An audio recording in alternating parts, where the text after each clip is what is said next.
মই যদি চৰাই হলোহেঁতেন তেতিয়াহ'লে হয়তো আজি পোক পৰুৱা খাই জীয়াই থাকিলোহেঁতেন। কেলে জানো মানুহ জন্ম হলো। চৰাই হোৱা হ'লে আজি এইখন ঠাইত গ'লোহেঁতেন, আজি এইটোত গ'লোহেঁতেন, আজি আমেৰিকা, আজি ইংলেণ্ড, আজি গোৱা, আজি মুম্বাই, আজি চেন্নাই, কিমান জেগা ঘূৰিলোহেঁতেন যদি চৰাই হলোহেঁতেন।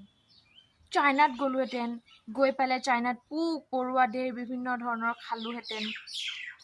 ইছ ৰাম, আৰু বিভিন্ন ধৰণৰ চৰাই হলোহেঁতেন। চৰাই টিক টুই টুই টুইত মাতি থাকিলোহেঁতেন। এতিয়া যেনেদৰে মোৰ বেকগ্ৰাউণ্ডত পূৰা চৰাইবোৰ কান্দি আছে, চিঞৰি আছে। সেই ভগৱান, মানুহ কিয় জন্ম হ'লো, মানুহ জন্ম হ'লো। এতিয়া বিপদেই বিপদ দেখোন। LKG KG 1 KG 2 আকৌ গ্ৰেজুৱেশ্যন পাছ কৰ, আকৌ 10th পাছ কৰ, হায়াৰ ছেকেণ্ডেৰী পাছ কৰ। বাপৰে, পঢ়া আকৌ তাতে বয়ফ্ৰেণ্ডৰ টেনশ্যন, আকৌ